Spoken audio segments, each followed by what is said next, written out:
ब्रह्मा विष्णु महेश अजर अमर नहीं है। इनका भी आविर्भाव अर्थात जन्म तथा तिरोभाव अर्थात मृत्यु होती है। प्रमाण के लिए देखिए देवी भागवत महापुराण।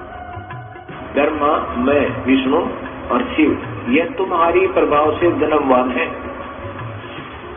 हम तो जन्मवान है, हमारा तो जन्म होता है और मरते हैं, नित्य नहीं है, हम अविनाशी नहीं है। फिर इंद्रादि दूसरे देवता नित्य किस प्रकार हो सकते हैं? कृपया अवश्य सुनिए जगत गुरु तत्वदर्शी संत रामपाल जी महाराज के अमृत वचन।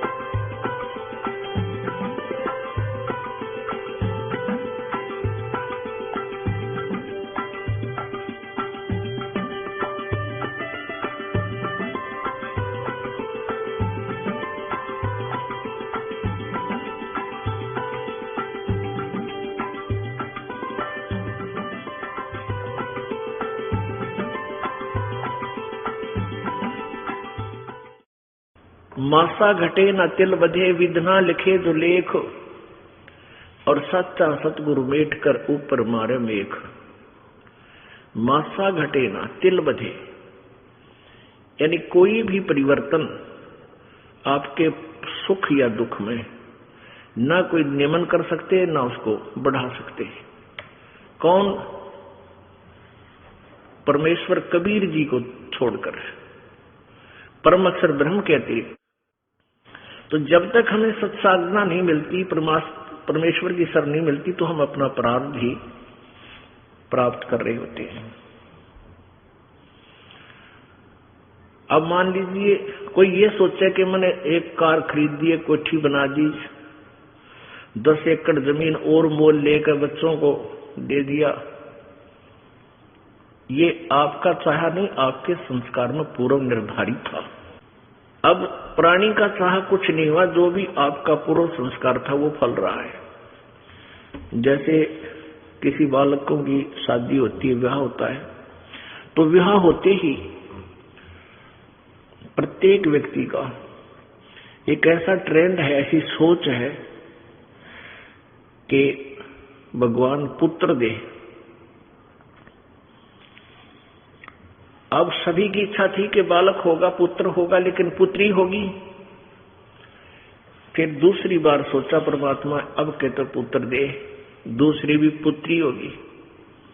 फिर तीसरा जब गर्भ रहा तो सबने शुक्र मनाए, ना जाने कितने देव देवताओं के जाकर प्रार्थनाएं की, जिसने भी जंतर मंत्र किया, दवाई भी ले ली, फिर भी बेटी होगी, और चौथी भी बेटी होगी, 5वीं भी बेटी होगी। भले आदमी, आपका चाया हुआ नहीं, आपका किया हुआ नहीं। ये तो वो हुआ जो तेरे किस्मत में लिखा हुआ था, पूर्व निर्धारित था।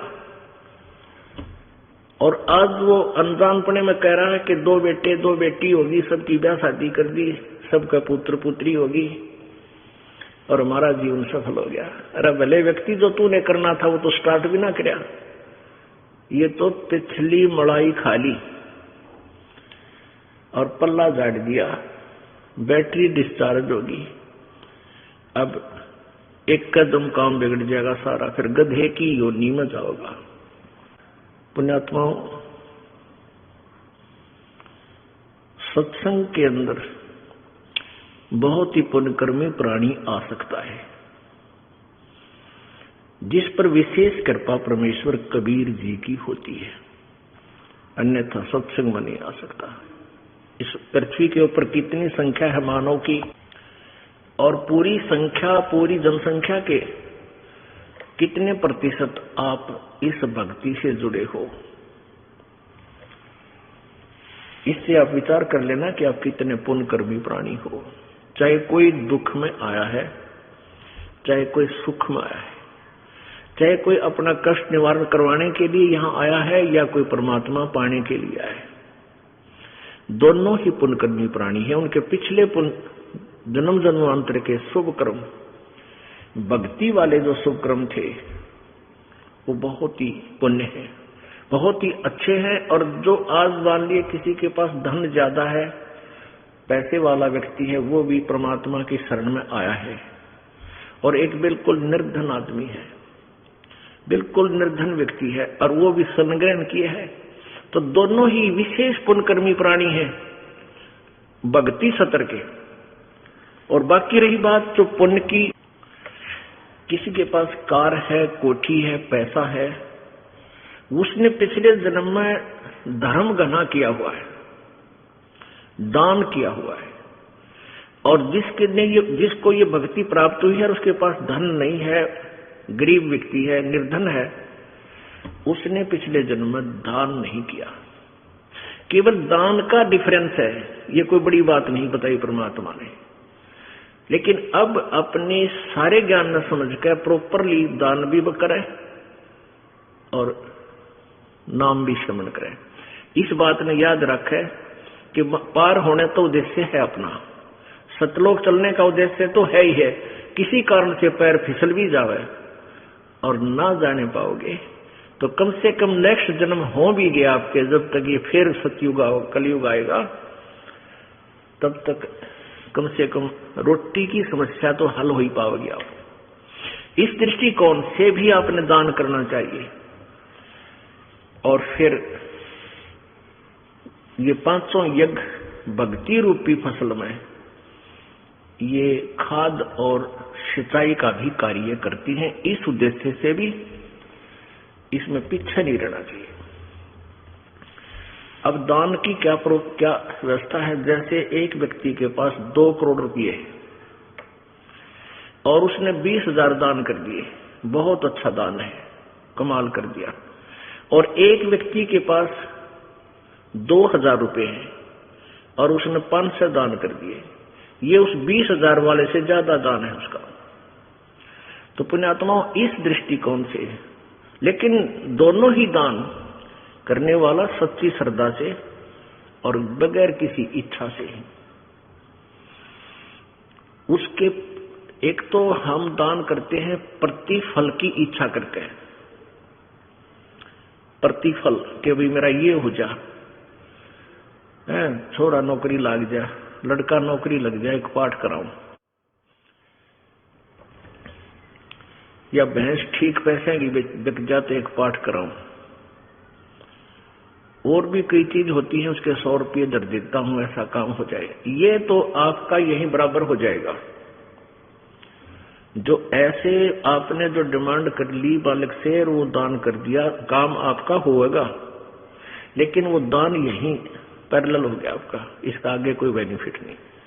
और एक दान होता है नी इच्छा, बगैर किसी मनोकामना के पूर्णा के जो दान किया जाता है, वो दोनों फल देता है। आपको यहाँ की सुख जो भी आवश्यकता होगी आपको, वो अवश्य प्रभु देगा, और उसका पुण्य आपको सत्य यानी आगे चलने वाली कमाई में भी आपको मिलेगा। परमात्मा कहते हैं, राम रटत दारिद्र भला, चाहे टूटी घर की छान, और ये सुंदर महल किस काम के जहां भक्ति नहीं भगवान। तो पुण्यात्मा, प्रसंग चल रहा है कि परमात्मा के दरबार में बहुत ही पुण्यकर्मी प्राणी आते हैं। वैसे तो परमेश्वर की चाह में, प्रभु की चाह में भोली आत्माएं कोई तीर्थों पर जा रही है, कोई संतों के पास लाखों और करोड़ों की संख्या में एकत्रित हो चुके हैं। उनके विषय में परमात्मा कहते हैं कि देखा देखी गुरु शिष्य बन गए, किया ना तत्व विचारा। देखा देखी कैसे जाते हैं? जैसे एक पंथ के, जो बहुत बड़ा पंथ है वर्तमान में, बहुत बड़े ज्यादा अनुयायी है उसके, तो उनके अधिक अनुयायी होने का कारण क्या था एक बार एक शहर में रोहतक में सत्संग हो रहा था पुलिस लाइन में। उन्हीं उस बहुत बड़े जन समूह जहां लाखों करोड़ों की संख्या में बौड़ी आत्मा इस काल के दूता में फंसी बैठी है, उनका सत्संग हो रहा था रोहतक पुलिस लाइन में।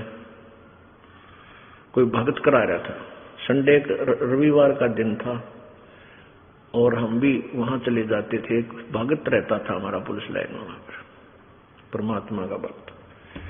हम वहां गए तो देखा वहां सत्संग हो रहा। हमने इस दृष्टिकोण से सुना, वहां साथी था उनका मकान, उनके आंगन में बैठकर तो वो क्या कह रहे थे कि आज कर्नल साहब आएंगे, प्रवचन करेंगे, बार बार ये रह रह कर कह रहे थे।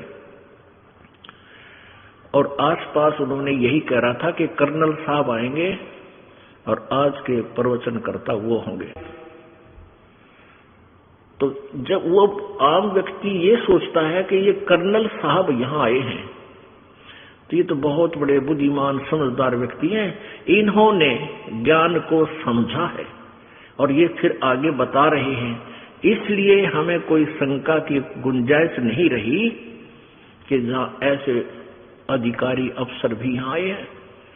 तो वो भोली आत्मा काल के जाल में नो फंसती चली गई। ये उस कर्नल साहब ने अपनी मिलिट्री के बारे में तो जानकारी हो सकती है, लेकिन अध्यात्म ज्ञान को वो क्या जाने। जैसा भी रंग उस नकली गुरु ने रंग दिया, उस भोली आत्मा ने स्वीकार किया और आगे फिर वक्ता बन गया। आप तो जीवन बर्बाद कर ही रहा है और लाखों हजारों की संख्या में काल के जाल में फंसाने का अपराधी और बन गया। तो वहां ऐसे चली गई बोली आत्माएं। जैसे ये दास पहले सालासर जाया करता, चूरू जिला राजस्थान के अंदर एक हनुमान जी का मंदिर है, आसपास क्षेत्र में वो बहुत वेल नोन है। ये दास हनुमान जी का पुजारी था, बहुत अच्छा, क्योंकि श्रद्धालु ही होता है, उसका ब्लाइंड फेथ होता है। और जो इन लाखों करोड़ों की संख्या में एकत्रित जो भक्तजन है, श्रद्धालु हैं, उन नकली संतों के पास, वो वास्तव में श्रद्धालु है। वो बिल्कुल कोई ऑब्जेक्शन ही नहीं करते अपने दिमाग में, गुरु जी क्या बता रहे हैं वो सुनते रहते। उन्होंने उन नकलियों पर ब्लाइंड फेथ कर लिया, सतगुरु जानकर उनको सतगुरु मानकर ब्लाइंड फेथ कर लिया। और वो है नकली, उनको कह भी नहीं पता। तो उस श्रद्धा की भावना का दुरुपयोग कर लिया उन काल के दूतों ने और लाखों करोड़ों बूढ़ी आत्माओं को काल के मुंह में उलझा दिया। ये दास जब वहां जाता था, सालासर गांव उस शहर में, उस नगर में, गांव है ग्राम सा छोटा, तो वहां क्या देखा करते, यहाँ की महिमा कि भाई ये राजस्थान का मंत्री आ रहा है, ओहो भाई फिर तड़ कमाल की बात है, ये हरियाणा का सिरसा से मंत्री आ रहा है, ये एमएलए आया हुआ है। उनकी वहां गाड़ियां खड़ी होती, कोई गनमैन होते तो वो बताते थे। तो हम ये सोचते थे भाई फिर तो यहाँ कुछ न कुछ बात जरूर है। अब बताइए, ये हमारा पैमाना था नापण का भक्ति और भगवान का, क्योंकि अज्ञान से परिपूर्ण थे, श्रद्धा गणी थी, चाह ज्यादा थी मालिक की, इसलिए अपनी अटकलों पर आप अटक कर खड़े हो जाते थे। भाई यही भक्ति होती होगी। और वहां के भक्ति होया करती,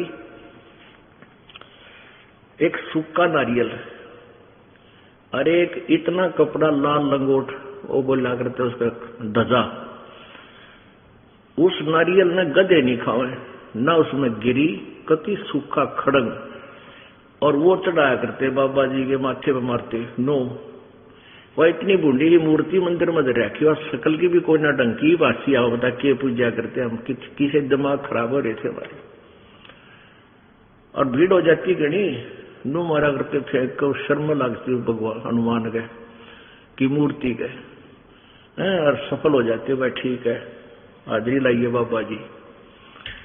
ये बड़ा बाबा जी बैठा था, मेरे ठग बैठे थे, वो 500 नारियल लाते होंगे, 500 नारियल सूखे, और उनको थोड़ी देर में फिर गिठड़ी नू की नू भरका बोरियों में बाहर दुकानों पर सेल कर देते थे। वहां मान ले 10 रुपए का हमें मिलता था तो वो 5 में उल्टे दे देते थे उनको वापस। ऐसे वहां उनकी बाबा जी की पूजा चल रही थी। अब बजरंगबली हनुमान जी ने पहलवान आदमी था, अच्छा घी दूध फल केले खाया करता और सूखे नारियल ने सिर में मारा गया था और इतनी ध्वजा वो बांध दिया थे कपड़ा उसके। तो ये पूजाएं थी। तो हमारा जो पैमाना था भक्ति के सतर को नापन का वो कति बेकार था। ऐसा ही सभी का है जब तक तत्व ज्ञान नहीं होता। तो पुण्यात्मा आपकी बहुत ही अच्छे पुण्य है जो आप मालिक को पहचान चुके हो, और जो देर में आएंगे वो बहुत रोएंगे, बहुत पछताएंगे, क्योंकि वहां बहुत अच्छी आत्मा गई हुई है, बहुत ही नेक आत्मा उनका जा फंसी, क्योंकि जिनको चाह भगवान की वो अच्छी आत्मा तो है। अब उन पंथों से वापस आ रहे हैं और कति लुटपट गए। ऐसा बताते हैं कि मेरे पास 4 ट्रक चला करते थे, 2 कार थी, अच्छा एक फैक्ट्री ला रखी थी, और बड़ी श्रद्धा से प्रत्येक महीना हम उस गुरु जी के पास जाया करते थे जहां लाखों लोग इकट्ठे होते हैं।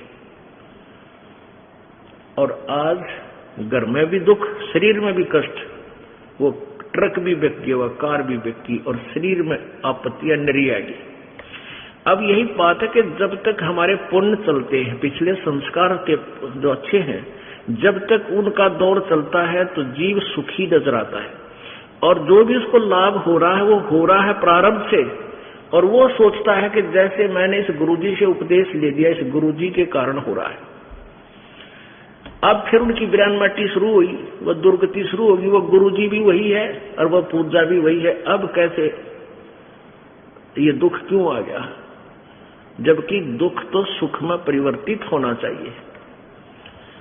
इतने उनकी बुद्धि काम नहीं करती।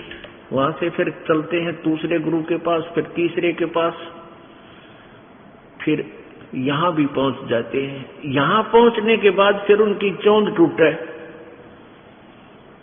उनके मोतियाबिंद का ऑपरेशन होता है कि हम क्या कर रहे थे रे, तेरा गजब यो कहां थे, सिर था ना पैर था उस भक्ति का।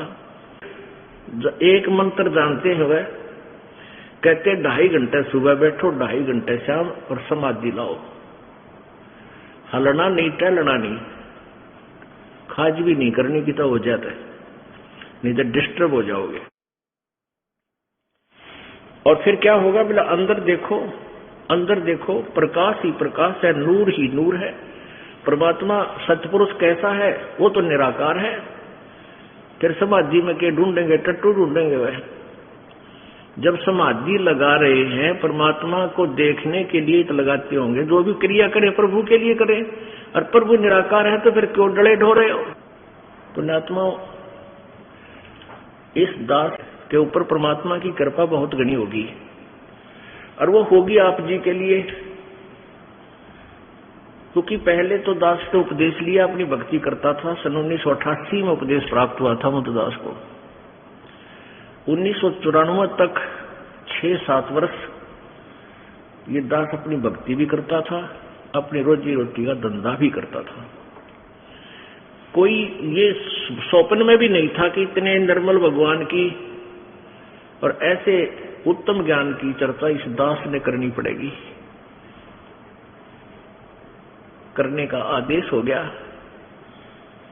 तो यदि ये आदेश ना होता तो आप ये दास अपनी भक्ति करता रहता, कभी स्वप्न में भी नाम नहीं, गुरु नहीं बनता, क्योंकि गुरु बनना तो अपना नाश कराना है, सारे सब का भार अपने सिर पे रखना होता है।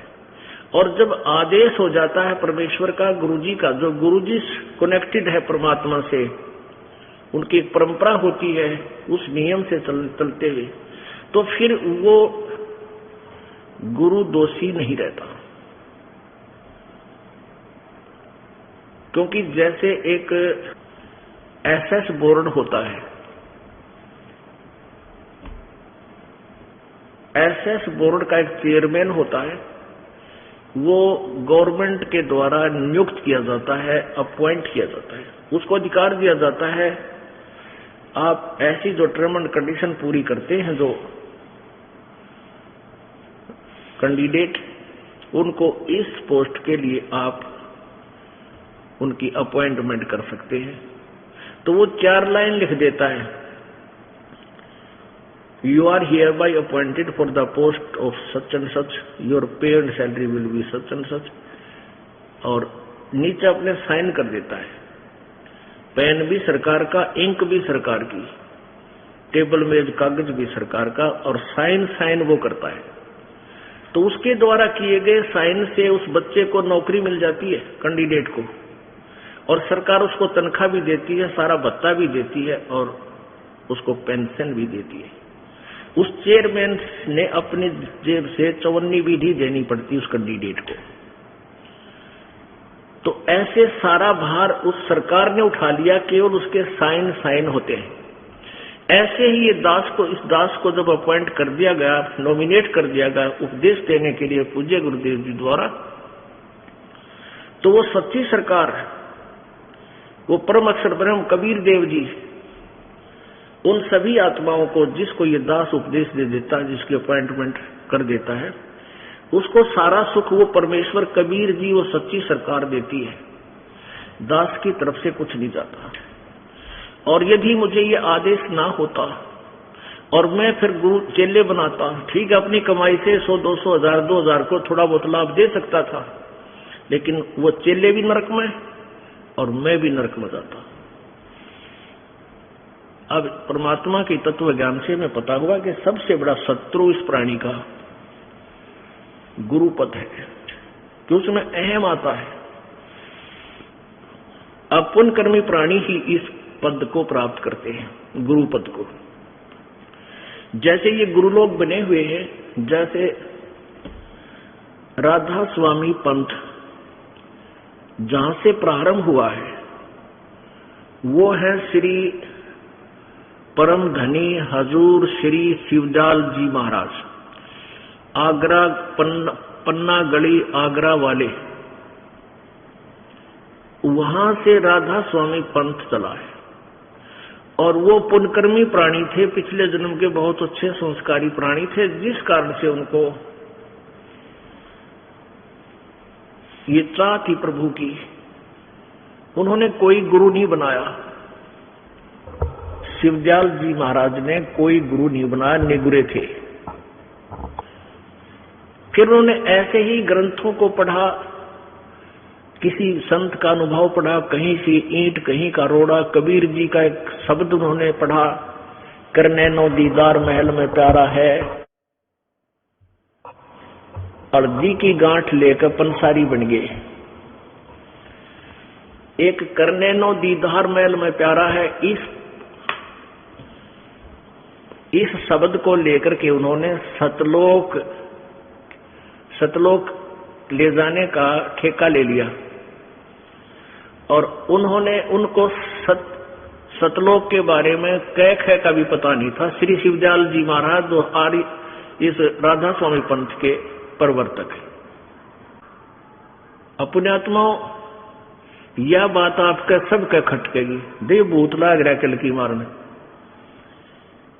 ये उसे है सारे जो शिवदयाल भी भूत बना था। अब दिखाऊंगा आपको, ये शिवदयाल जी भी भूत प्रेत बने, क्योंकि साधना गलत होने से फिर ये ऐसे ही दुर्गति को प्राप्त हो जाते हैं।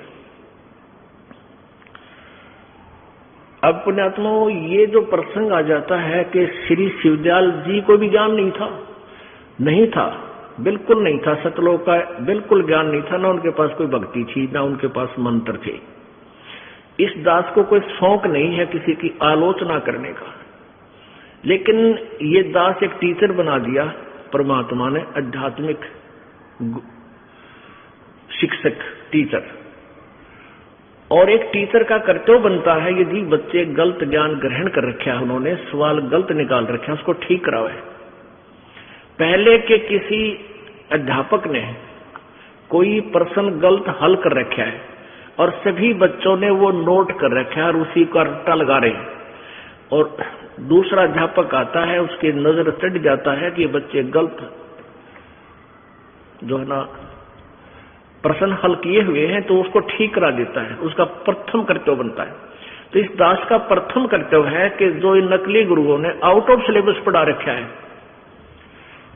उस तो सभी श्रोताओं को, सभी विद्यार्थियों को, प्रभु के चाहने वाले प्यारी आत्माओं को अपने सदग्रंथों के आधार से वो शास्त्र अनुकूल साधना का ज्ञान कराऊं।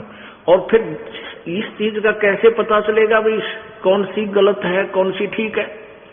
अब ये दास राधा स्वामी पंथ वालों का भी साधना गलत बता रहा है, और धन धन सतगुरु वालों का भी सच्चा सौदा जो सिरसा वाले हैं, जगमाल वाले, इनका भी गलत बता रहा है। वो गलत है तो बता रहा हूं, नहीं मुझे शौक नहीं। आज एक इतना फॉरवर्ड हो गया है समाज, मानव समाज, यदि कोई किसी संत के बारे में कोई भी टिप्पणी करता है तो उस पर मुकदमे शुरू कर देते हैं। लेकिन ये दास 10 वर्ष से यही आवाज लगा रहा है, किसी की हिम्मत नहीं पड़ती कि बचाओ कोर्ट का दरवाजा खटखटा दे। हाँ, बदनाम जरूर करने लगे, गुंडा है, बदमाश है, चोर है, उस आश्रम में बकवाद करते हैं। अब उनके पास ज्ञान तो रहा नहीं, फिर और क्या बोल रहे हैं? उनका उद्देश्य यही है कि जनता वहां जावा नहीं, रामपाल से नफरत करे, कहीं तुम्हारी पोल ना खुल जाए। तो ये कितने दिन तक चलेगी उनकी? अब ये चाल ज्यादा नहीं चलेगी, क्योंकि अब शिक्षित समाज है, बहुत बुद्धिमान मनुष्य है, मानव है, और सब समझता है ये कौन से कहां बोल रहे हैं और वास्तविकता क्या है। अब ये दास अपनी जुबान से कुछ नहीं कहेगा, आलोचना नहीं कर रहा किसी की। जैसे एक बार किसी ने 1000 के नोट, 500 के नोट नकली छाप किए, और सरकार ने क्या किया कि दोनों नोट, ओरिजिनल एंड डुप्लीकेट, दोनों टेलीविजनों में, समाचार पत्रों में प्रिंट कर करके दिखाए कि भी ओरिजिनल की ये पहचान है, डुप्लीकेट ऐसा होता है, सावधान रहना, कहीं लूट ना जाओ। तो क्या सरकार आलोचना कर रही थी किसी की?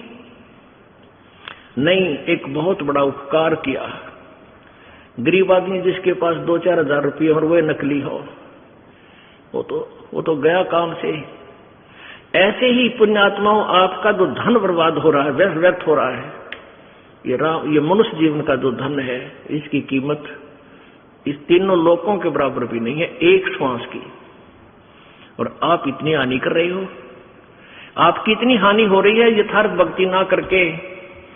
तो दास का कर्तव्य बनता है कि जगाऊं, दूर दूर तक जगाऊं। अब जैसे क्रोथा कांड हुआ, इस क्रोथा कांड का यही कारण था कि इस नकली महर्षि दयानंद की पोल खोल दी इस दास ने। और सत्यार प्रकाश नामक जो पुस्तक दयानंद जी ने छापी थी, अपना स्वानुभव लिखा है, तो उसको हम एक बहुत उत्तम पुस्तक माना करते, यानी वेदों से भी प्रथम उसको महत्व देते थे कि वेद हम नहीं पढ़ सकते। और महर्षि दयानंद जी ने वेदों का ही निष्कर्ष निकालकर सत्यार प्रकाश में डाल रखा है। यही हमारे लिए सफिशिएंट है, क्योंकि उन्होंने सरल करके इसमें लिख दिया बस, और वो वेदों को सत्य मानते हैं। इस दृष्टिकोण से हम इस नकली, इस सत्यार प्रकाश को, इस नकली ज्ञान युक्त, डुप्लीकेट ज्ञान युक्त, वेद विरुद्ध ज्ञान युक्त पुस्तक को उत्तम मानते थे, अपने सीने से लगा कर रखा करते थे। और जब इस दास के ज्ञान नेत्र परमेश्वर ने खोल दिए, तब उस दृष्टि से, ज्ञान वाली दृष्टि से देखा, और सदग्रंथों वाले तराजू में जब तोल के देखा, ये सत्यार प्रकाश तो एक आने का भी नहीं, पूरा वेद विरुद्ध ज्ञान से परिपूर्ण है। समाज नाश का इसके अंदर पूरा व्यवस्था है, सुधार तो 100 कोस भी नहीं है। तो इन लोगों ने 2003-4 से संघर्ष शुरू किया था। हमने समाचार पत्रों में सारा विवरण दे दिया, अपनी एड दे गए। तो बुद्धिमान व्यक्ति तो समझ जाते थे, लेकिन आम व्यक्ति ये सोचता था कि महर्षि दानव पर उंगली उठा हुआ है, रामपाल पागल है। महर्षि दानव तो बड़े विद्वान पुरुष थे। एक दंत कथा के आधार से हमने उनको एक सुप्रीम जो है ना विद्वान मान रखा था। अगर ये महर्षि होते तो दास के सिरमदर्द थी, भाई मैं इनको गलत कहूं, मेरे जैसा नीच निजे किसी महापुरुष के बारे में गलत शब्द बोला, जुबान कट जानी चाहिए, इतना पाप है इसका। तो ऐसी गलती दास नहीं कर सकता। तो उनके पास तो समाचार पत्रों में उनके कति पोल खोल दी, उनके पास कोई विकल्प नहीं रहा आर्य समाज के आचार्यों के पास। तो उन्होंने अपने अनुयायियों को भ्रमित करना शुरू कर दिया कि रामपाल गंदा है, महर्षि जी की जो है ना मिथ्या आलोचना करता है, और फिर उस आश्रम में ऐसा होता है, गंदे लोग रहते हैं, वहां ऐसी लड़कियां रखते हैं, फलान करते हैं। मतलब वो बकवाद गढ़ जो कितने देखी जाना सुनी जा, ऐसी बकवाद समाचार पत्रों में भी छपवा दी दुष्ट आत्माओं ने, लेकिन साच को आंच नहीं होती। अब वो कोर्ट तक नहीं जा सके कि ज्ञान के ऊपर कोई उंगली उठा दे। अगर उनको गलत लगता था मैदान में आते, न्यायालय में जाते, अगर उनको जरा सा भी कोई पॉइंट मिल जाता तो तुरंत जाते वो, लेकिन वह दाल ना गली तो ऐसे बकवाद शुरू कर दी। ऐसे ही सभी संतों के बारे में दास ने 10 वर्ष से कंटिन्यूस करता आ रहा है कि तुम्हारा ज्ञान गलत है, तुम्हारी भक्ति साधना गलत है, तुम शास्त्र विरुद्ध साधना बता रहे हो। और इस परमेश्वर के सार संदेश में एक विशेष सब्जेक्ट, एक विशेष अध्याय बना रखा है जिसमें सबकी कति पृष्ठ वाइज लिख रखा है कि ऐसे ऐसे आपके उस पुस्तक पे ऐसा लिखा, उस पे ऐसा लिखा, जो कति वेद विरुद्ध, संत मते के विरुद्ध है। कोई नहीं बोलता, ज्ञान पे नहीं बोलता, और बकवाद ये कितनी कर लो वो बात अलग है। तो क्रोथा कांड करवाने का उद्देश्य था कि रामपाल को जनता तो मरवा दे या स्वयं मार दे जाके, ताकि थारी पोल खुलनी ना खुल जा। अरे दुष्टो, परमात्मा के बच्चों को तुम अंधा बनाकर रखना चाहते हो, उसी से दूर रखना चाहते हो। जालिम लोगों, तुम्हारा कहां ठिकाना होगा। लेकिन अब शिक्षित समाज है, अब देखना क्या होगा। अब वो समय आने वाला है, दुनिया थूक क्या करेगी इन दुष्टों को। अरे निकम्मे, तुमने ऐसा जुल्म किया, हम 10 वर्ष पहले आ जाते शरण में, आज 10 वर्ष बाद आना पड़ा हमने तुम्हारे द्वारा की गई बकवादों को सच्चा मान के। पुण्यात्माओं, एक कथा है, एक बंजारा था, ये पुरानी कथाएं हैं। एक बंजारा था, बंजारा होता पहले बिजनेसमैनों को बंजारा कहा करते थे। और वो बिजनेस कैसे करते थे, जैसे किसी सेठ साहूकार से पैसे एडवांस ले लिए और फिर किसी दूसरे शहर से जाकर बैलों के ऊपर, बैल होते थे, बैलों के ऊपर गधे की तरह बोरा रखते थे, थैला, उसमें किसी में चावल 10-20 बैलों में चावल, 10-20 बैलों में शक्कर, 10-20 बैलों में खंड, किसी में दाल, न्यू बरके, और दूसरे स्थान से दूसरे स्थान पर सेल करके आया करते। उसमें किसी में लाभ हो जाता, किसी में हानि। यानी ऐसे उनका बिजनेस करते थे। बैलों के ऊपर पहले ट्रांसपोर्ट, ऐसा यही ट्रांसपोर्ट थी पहले। तो बंजारा जो था, उसने एक शहर में एक सेठ से 10-20 हजार रुपये लोन ले रखा था। और उस सेठ का जब उसका समय हो गया, कितने समय के बाद मैं तेरे दे दूंगा, वो नहीं दे सका। उस साहूकार ने काफी दबाव दिया, भाई मेरे पैसे दे, बहुत समय हो गया। उसके पास एक कुत्ता था, बंजारे के पास, बहुत ही वफादार। तो सेठ को उस बंजारे ने उस कुत्ते के गुण बताए कि ऐसे ऐसे ये कुत्ता बहुत ही वफादार है, और हम जंगल में रहते, हमारी जरा सी भी चोरी नहीं होने देता, बहुत दूर से, बहुत सूझबूझ से शत्रु को काबू कर देता है। तो भी आप ऐसे करो, ये हाँ, उसने वो कुत्ता कहने लगे, वो कुछ पैसे मांगे सेठ से। तो सेठ बोला भाई मुझे कुछ थोड़ी बहुत धरोहर दे, कुछ आभूषण दे ताकि मैं तुझे पैसे दे सकूं। तब उसने उस कुत्ते के गुण गिनवाए कि मेरे पास ये कुत्ता सबसे जो है वैल्यूएबल है, ये सबसे कीमती वस्तु है मेरी, और आप इसको गिरवी रख लो और मुझे 20,000 रुपये दान दे दो। पहले 20,000 तो आज 20 लाख के बराबर थे। तो सेठ ने सोचा भाई ठीक है, कुत्ता रखवाली भी करेगा, बढ़िया, बताओ बंजारे कुत्ते बहुत अच्छे होते हैं। वो ले गया। अब वो ले गया तो क्या हुआ,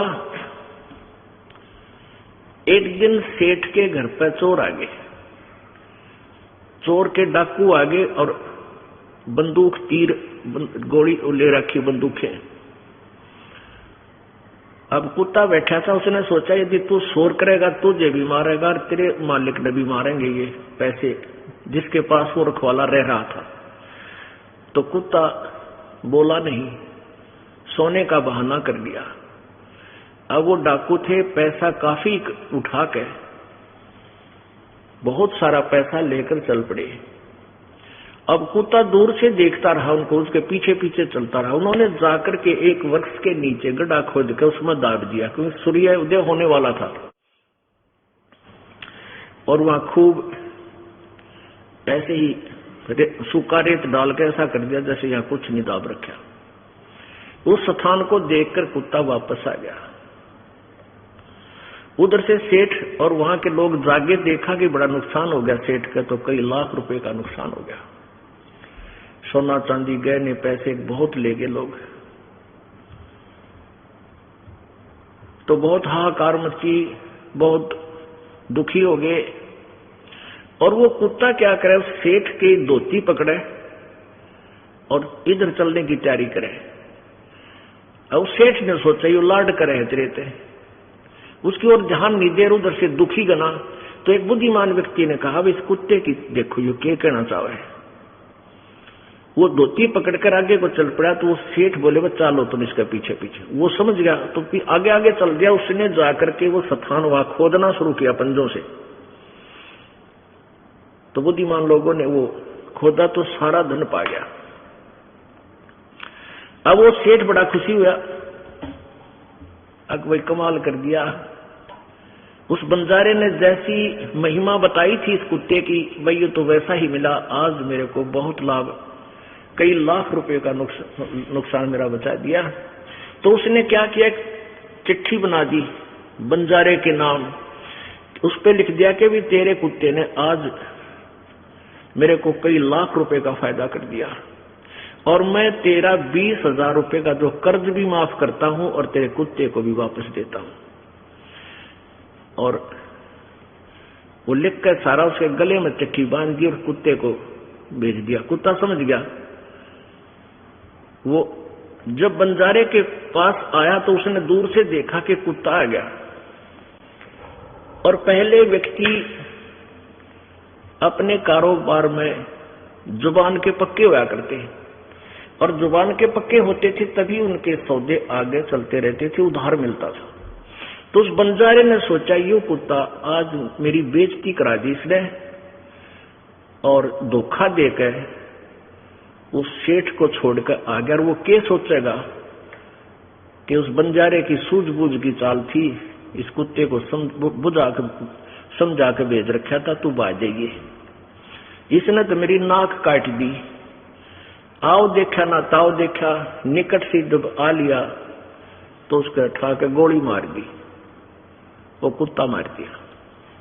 अब उस कुत्ते में उसका प्रेम बहुत था, मार भी दिया, लेकिन फिर उसके गले से निकट जाकर चिपट कर रोने लगा। उसके हाथ में वह पर्ची आ गई, उसमें जब उसको पढ़ा तो तेरा गजब हो, तूने तो गलत मार दिया, इसके गले में चिट्ठी तो पढ़ लेनी चाहिए थी, बाद में कि मैं दंड देता। तो पुण्यात्माओं, प्रथम तो ये है कि परमात्मा जिसके साथ होता है उसका कोई कुछ बिगाड़ नहीं सकता, और कोई दुर्बुद्धि व्यक्ति यहां तक कोशिश भी कर जाता तो ऐसे रोते जैसे बंजारा रोया था कुत्ते ने मार के। टक्कर मार मार कर रो रहा है वो बंजारा उनके वृक्षों के कि मैं जालिम आदमी हूं। ऐसे नेक प्राणी को मैंने बगैर सोचे समझे ऐसा कर दिया। तो ये दास, ये समाज ये देख लीजिए, दास के चिट्ठी लेकर है परमात्मा की, ये सदग्रंथ सारे खोल कर परमात्मा के, और इन सदग्रंथों में नोट कर रखे। गहरी नजर गीता में, गीता जी का पुनर्अनुवाद पढ़ कर देखो। कई ये कहते हैं ये नकली, ये आचार्य, ये झूठे कपटी दुनिया को भ्रमित करने के लिए यूं कहे भाई रामपाल को संस्कृत ना आती, वो के अनुवाद करेगा गीता जी का। तो हमारे भक्त एक बोला, अरे कमाल की बात है, देखना तो ये है संस्कृत नहीं आती अनुवाद कर दिया, इसी को तो कृष्णा कहते हैं, देख पढ़ के और बताओ इसमें कोई त्रुटि है तो तुम आचार्य बने फिरो थे। अब परमेश्वर कबीर जी को भी यही कहा करते, ये तो भाई कि ये तो अशिक्षित है, ये अक्षर ज्ञान नहीं जानता संस्कृत के बारे में, ये क्या जाने वेदों और गीता पुराण के बारे में। आज परमेश्वर ने 600 वर्ष पहले जो परमेश्वर कबीर जी ने जो वेदों और गीता और पुराणों का ज्ञान दिया था, आज वो सब वेदों और गीता और पुराणों से मेल खाता है। और इन नकलियों ने जो हमें दंत कथा सुनाई थी, वो सारा वेद विरुद्ध और पुराणों के विरुद्ध और गीता जी के विपरीत ज्ञान दे रखा था।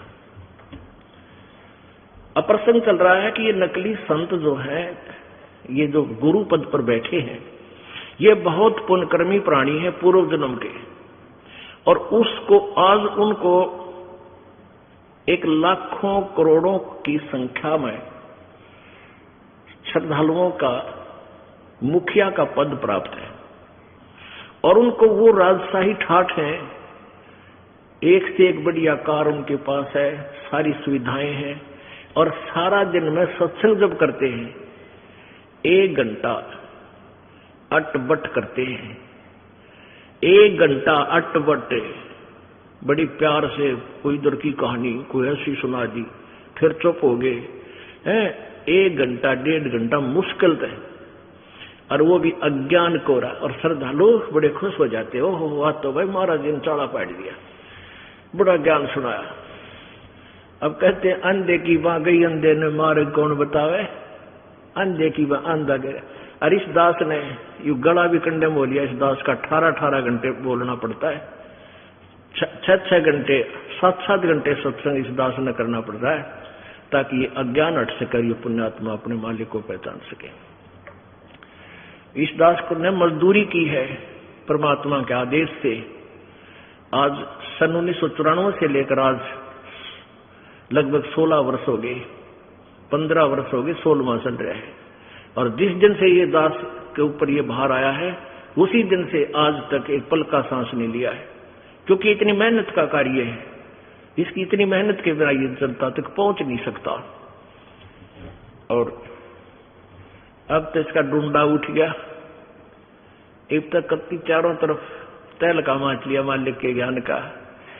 ये पुस्तक भक्ति सौदागर को संदेश, ये जगह जगह बांटी जा रही है, बहुत ही कम कीमत में। कीमत भी इसलिए ले रहे हैं कि यदि हमने पहले फ्री देने की, बहुत फ्री बांटी, जैसे ये परमेश्वर का सार संदेश जो 100 रुपए से भी ऊपर हमें छपकर पड़ता था, गहरी नजर गीता में भी सैकड़ों रुपए में बनती थी, हम फ्री दिया करते ताकि समझ सके।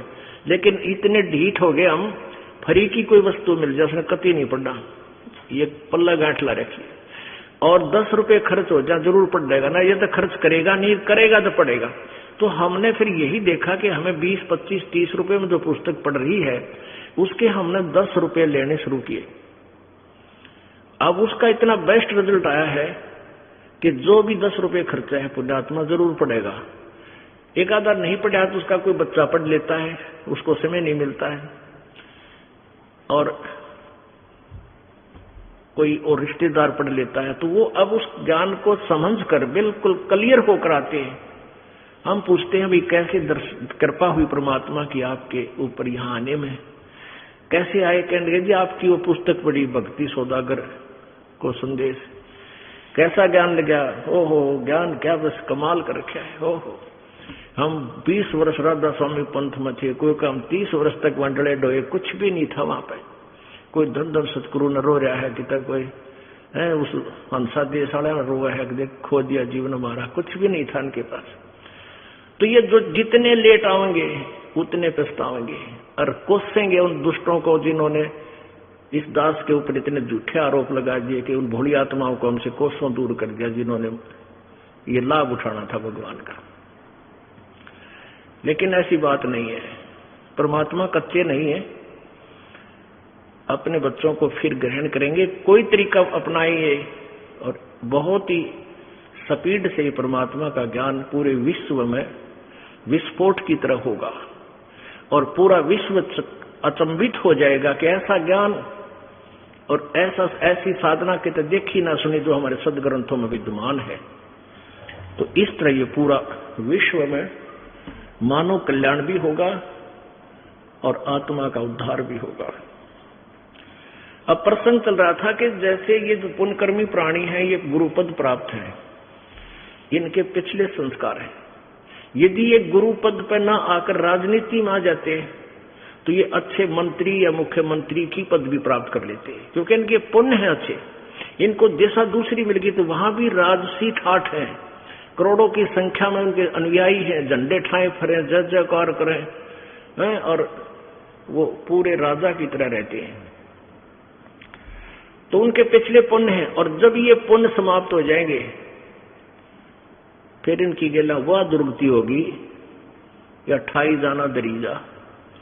अब कैसे हुई प्रमाण देते हैं दास कि राधा स्वामी पंथ के मुखिया प्रमुख यानी सुप्रीमो, जहां से ये प्रवर्तक, जहां से ये पंथ का उत्थान हुआ है, यानी राधा स्वामी पंथ के प्रवर्तक, पंथ प्रवर्तक श्री शिवदयाल जी की के दुर्गति हुई और उनको कैसा ज्ञान था वो आपके समक्ष रूबरू कराते हैं। अब ये है नकली और असली नोट आपके सामने करना। दास अपनी तरफ से कुछ नहीं कहता, ना कोई मिलावट करता, ना किसी की आलोचना करने की हिम्मत रखता। केवल शिक्षा का समय है, शिक्षित समाज है, नकली और असली नोट आपके सामने रख देगा, आप देख लोगे और बच जाओगे। बच जाओगे, इस अनमोल जीवन को बर्बाद करने से बच जाओगे। अब ये पंथ जो है धन धन सतगुरु राधा स्वामी पंथ, ये राधा स्वामी पंथ से निकला हुआ है। धन धन सतगुरु तेरा ही आसरा, सच्चा सौदा सिरसा और जगमाल वाली बात। अब शिवदयाल जी इनके मुखिया हैं। अब शिवदयाल जी के ज्ञान से आपको परिचित करा देंगे तो अंडरस्टूड हो जाएगा। एक के कुएं का जल है, वहां से लेकर वहां तक कोई अंतर नहीं। अब ये क्या कहते हैं कि हम ये राधा स्वामी पंथ और धन धन सतगुरु पंथ, ये कहते हैं हम वेद और गीता को नहीं मानते।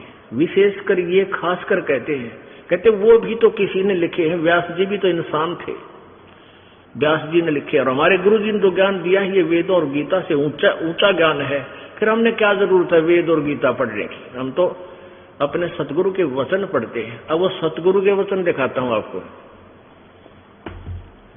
ये बोल देखो इनके महापुरुषों के, ये देख, ये सारवचन वार्तिक, सारवचन वार्तिक, सारवचन राधा स्वामी वार्तिक, हजूर स्वामी जी महाराज, राधा स्वामी सत्संग व्यास। ये कहां से छपा है? प्रकाशक हैं जगदीश चंद्र सेठी, सेक्रेटरी राधा स्वामी सत्संग व्यास, डेरा बाबा जयमल सिंह, राधा स्वामी 1961-2003, राधा स्वामी सत्संग व्यास, सर्वाधिकार सुरक्षित है, पहला संस्करण 1961 में। 1961 में ये पहला संस्करण छपा है। आप देखो ये भूमिका है। सारवचन राधा स्वामी वार्तिक हजूर स्वामी जी महाराज के प्रवचनों का संग्रह है। ये वचन सत्संगों तथा अन्य चर्चाओं के दौरान सत्संगियों ने नोट किए थे। स्वामी जी महाराज के परम धाम परम धाम देखिए, कर दिखाऊंगा इसका परम धाम की थी है। फिर परम धाम सिधारने के कुछ वर्ष बाद इनका संग्रह करके पुस्तक के रूप में छपवाया गया था। सन 1902 में बाबा जयमल सिंह जी महाराज ने सार वचन राधा स्वामी वार्तिक को पहली बार गुरमुखी लिपि में छपवाया। यानी 1902 से चल रहे हैं ये वचन, 108 वर्ष हो गए, पहली बार छपवाया। इसका स्पष्ट किया है कि ये स्वामी हजूर शिवदयाल जी ने अपने मुखारविंद से बोले वो वचन इन्होंने नोट करके इसमें छपवाया। उनके गीता जी की तरह स्वामी जी महाराज का शुभ नाम सेठ शिवदयाल सिंह जी था। आपने 25 अगस्त 1818 में आगरा शहर में जन्म लिया। आपके पिताजी का नाम सेठ दिलवाली सिंह जी था, माता जी का नाम महामाया जी था। आपके पूर्वज पंजाब के रहने वाले थे तथा घर में गुरु ग्रंथ साहिब का पाठ किया जाता था। आपके माता पिता हाथरस के प्रसिद्ध संत तुलसी साहिब के भगत थे। ये तुलसीदास, ये तुलसी साहिब ना, इसकी भी इसने रामायण लिखी है, वो भी दिखाऊंगा, इनसे संबंधित है।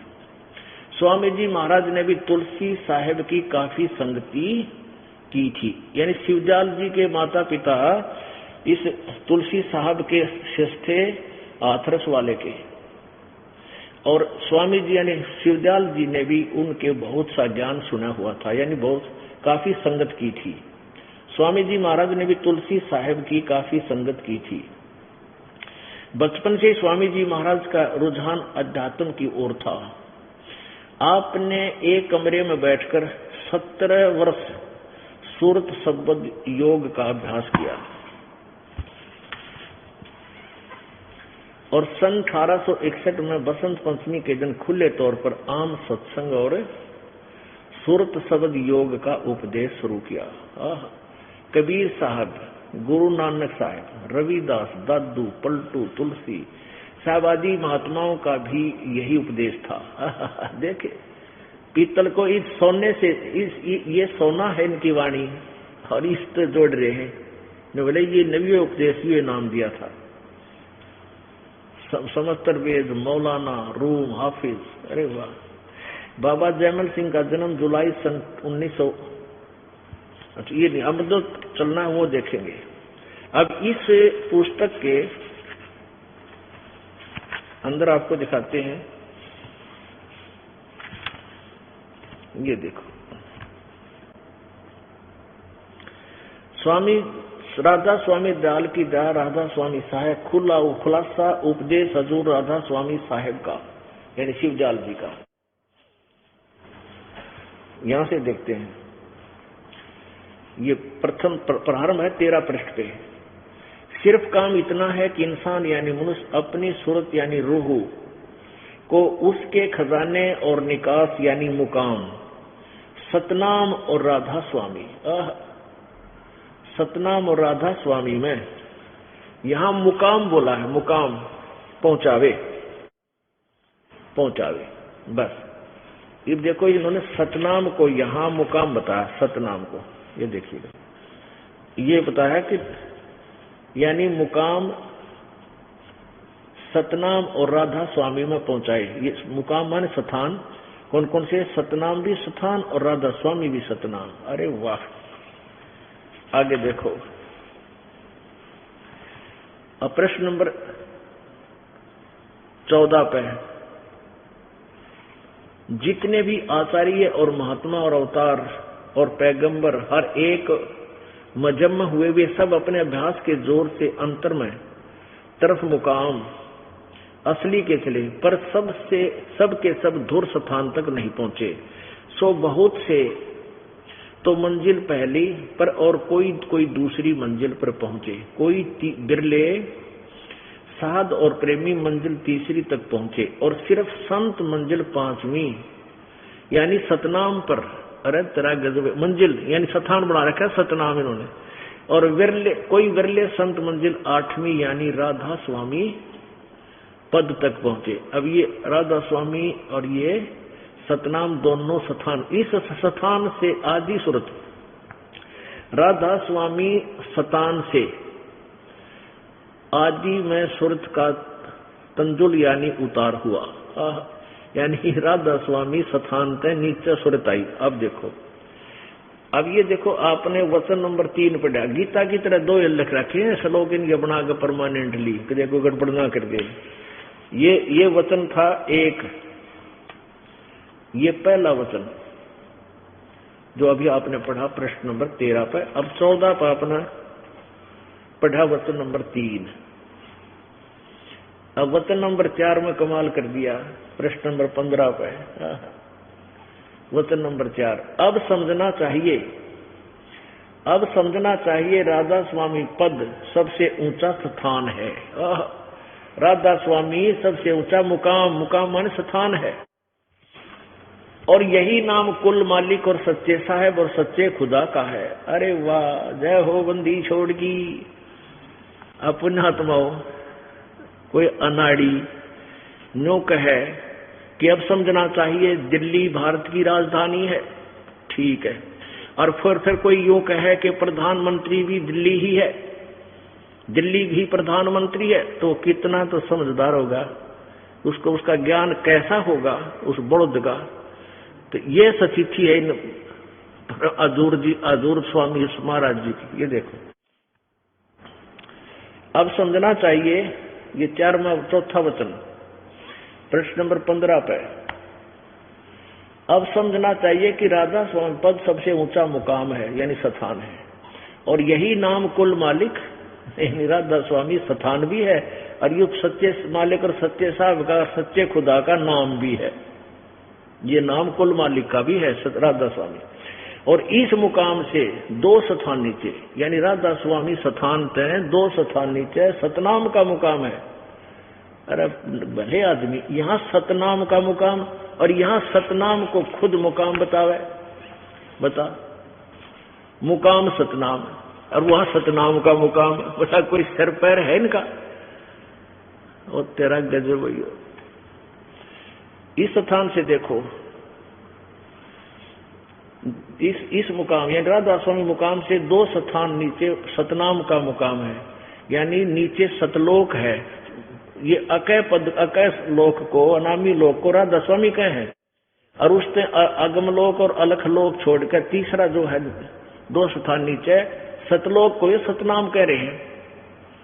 अच्छा आगे देखो नीचे, और है सतनाम का मुकाम जिसको संतों ने सतलोक, सतनाम को सतलोक, सचखंड और सार शब्द और सत शब्द और सतनाम और सतपुरुष करके बयान किया है। अरे थारा गजब भैयो, हे भगवान, ये है परम धनी के वतन इनके राधा स्वामी श्री शिवजाल जी हजूर साहब के शरण पैर इसका कहते हैं, जो कहे सतनाम को सतलोक, इसी को सतलोक, सचखंड, सार शब्द, सत शब्द और सतनाम सतपुरुष करके बयान किया है। अब किसी ने जिंदगी में कार देखी नहीं, ना सुन रखा है, और ना पेट्रोल देखा, ना ड्राइवर का बेरा, वो कित बैठ कर चलाया करेगा, कार होती कैसी है, कहाँ चलती है, सड़क भी सुन रखी है। और उससे कोई पूछता है जंगली से कि कार, तू कहता मैं कार में घूम के आता हूं, तो बताओ कार कैसी है, किसको कहते हैं कार, और सड़क किसको कहते हैं, पेट्रोल किसे कहते हैं। कोई पूछे उस जंगली से, जंगल में जो झूठ बोलता है बगैर देखी सुनी सुनाई कह रहा है, तो वो क्या उत्तर देता है कि पेट्रोल किसे कहते हैं, कार को ही पेट्रोल कहते हैं। सड़क किसे कहते हैं, कार को ही सड़क कहते हैं। ड्राइवर किसे कहते हैं, ड्राइवर कार को भी ड्राइवर को भी कार ही कहते हैं, कार को ही ड्राइवर कहते हैं।